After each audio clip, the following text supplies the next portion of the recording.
लोकतंत्र में पारंपरिक तरीके से लोकतांत्रिक रूप से सारे लोगों को अपनी बात रखने का आज़ादी है, अभिव्यक्ति है। और रही बात डरने का, तो हम युवा हैं और तेजस्वी जी को सबसे ज़्यादा डर युवा से लगता है। तेजस्वी जी धीरेन्द्र शास्त्री का विरोध इसलिए नहीं कर रहे थे कि वो एक साधु एक संत है, इसलिए कर रहे थे कि वो 26 बरिस 27 बरिस का नौजवान था, बिहार की नौजवानों की सोए हुए जमीर को न जगा दे, इसलिए विरोध कर रहे थे। अगर इन्हें संतों का विरोध करना होता, साधुओं का विरोध करना होता, सन्यासियों का विरोध करना होता, भगवतधारी का विरोध करना होता, तो रामदेव बाबा भी तो भगवतधारी थे।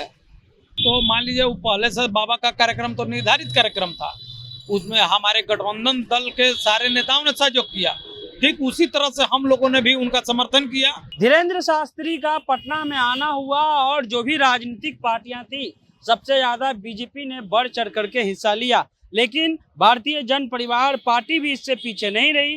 उनके जो प्रवक्ता हैं चंदन झा, वो लगातार जो हैं बाबा बागेश्वर के प्यार में और बाबा बागेश्वर के समर्थन में, स्वागत में तैयार खड़े दिखे। और अब वो तेजस्वी यादव पर अटैक कर रहे हैं, खास करके जो विरोध हुआ तेज प्रताप यादव के जरिए और कहा गया कि अगर हिंदू मुस्लिम किया जाएगा तो बाबा का विरोध होगा, यहाँ तक कह दिया गया कि बाबा देशद्रोही हैं। इस पर चंदन झा, जो भारतीय जन परिवार पार्टी यानी पृथ्वी कुमार माली की जो पार्टी है, उनके प्रवक्ता तेजस्वी यादव पर जो है वो बिखरे पड़े हुए हैं और कह रहे हैं कि तेजस्वी यादव को आने वाले चुनाव में हम बता देंगे। और बाबा बागेश्वर जो हैं वो भारतीय जन परिवार पार्टी लगातार उनके समर्थन में थी और समर्थन में जो है रहेगी। और क्या कुछ बोल रहे हैं पहले आप खुद सुन लीजिए। डरिएगा नहीं। डरने की क्या बात है? लोकतंत्र में पारंपरिक तरीके से लोकतांत्रिक रूप से सारे लोगों को अपनी बात रखने का आज़ादी है, अभिव्यक्ति है। और रही बात डरने का, तो हम युवा हैं और तेजस्वी जी को सबसे ज़्यादा डर युवा से लगता है। तेजस्वी जी धीरेन्द्र शास्त्री का विरोध इसलिए नहीं कर रहे थे कि वो एक साधु एक संत है, इसलिए कर रहे थे कि वो 26 बरिस 27 बरिस का नौजवान था। हो सकता है कहीं यहाँ के नौजवानों के रगों में क्रांतिकारी जोश न दौड़ा दे, क्रांतिकारी जोश न जगा दे, बिहार की नौजवानों की सोए हुए जमीर को न जगा दे, इसलिए विरोध कर रहे थे। अगर इन्हें संतों का विरोध करना होता, साधुओं का विरोध करना होता, सन्यासियों का विरोध करना होता, भगवतधारी का विरोध करना होता, तो रामदेव बाबा भी तो भगवतधारी थे। वो तो गेरुआ कलर के भगवतधारी थे, सलवार समीज पहने हुए साधु थे। उनका भी जोरदार तरीका से इन्होंने विरोध करता, लेकिन नहीं किया। एक आखिरी सवाल, गठबंधन पे बात हो गई है क्या? सीट पे चर्चा हो गई है भाजपा से? हाँ, जरूर, निश्चित तौर पर हुई है। हम लोग आने वाले चुनाव में 3 सीट पर दावेदारी किए हैं और तैयारी भी हमारी जोरदार तरीके से चल रही है। हम लोग आदरणीय नरेंद्र भाई मोदी जी के नेतृत्व में 24 का लोकसभा चुनाव लड़ेंगे और 25 का विधानसभा चुनाव लड़ेंगे, काफी मजबूती तरीका से।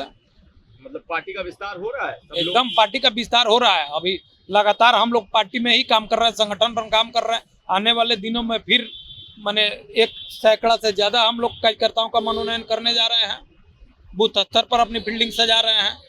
और हमारे नेता आदरणीय पृथ्वी कुमार माली जी के नेतृत्व में हम लोग मजबूत तैयारी कर रहे हैं और उन्हीं के नेतृत्व में लोकसभा चुनाव लड़ेंगे अंतिम सांस तक, भारतीय जनता पार्टी के नेतृत्व में।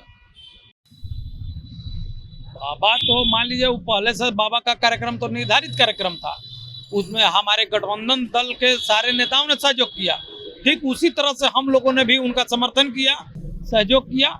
और बिहार की अपार जनता ने, असंख्य जनता ने बाबा के स्वागत में खड़ा रहा। भारी जनसैलाब देख करके पटना वासी पूरा नौबतपुर में उमड़ पड़े और बाबा का कार्यक्रम जो है बिहार में इतिहास रचने का काम किया। सवाल देखिए, सरकार में ये बैठे हैं, ये तो कुछ भी कर सकते हैं। बिहार में जो आवाज़ उठाता है उनकी आवाज़ को दबा दिया जाता है। आप देखे हैं पिछले दिनों बहुत सारे लोग आवाज़ उठा रहे थे, उनकी आवाज़ को दबा दिया गया। मनीष कश्यप भी तो सवाल उठा रहा था, मनीष कश्यप जैसे पत्रकार का भी इन्होंने आवाज़ दबाने का काम किया, तो वो तो बेचारा नौसिखुआ बच्चा था, नॉन पॉलिटिकल लोग था, उनकी आवाज़ को दबा दिया। हम लोग तो पॉलिटिकल लोग हैं, राजनीतिक कार्यकर्ता हैं, क्रांतिकारी लोग हैं। इनकी गलत नीतियों पर ईंट से ईंट बजा कर इनको शांत करने का काम करेंगे। डरिएगा नहीं। आपने चंदन झा को सुन लिया। फिलहाल आप जनता जंक्शन देख रहे थे।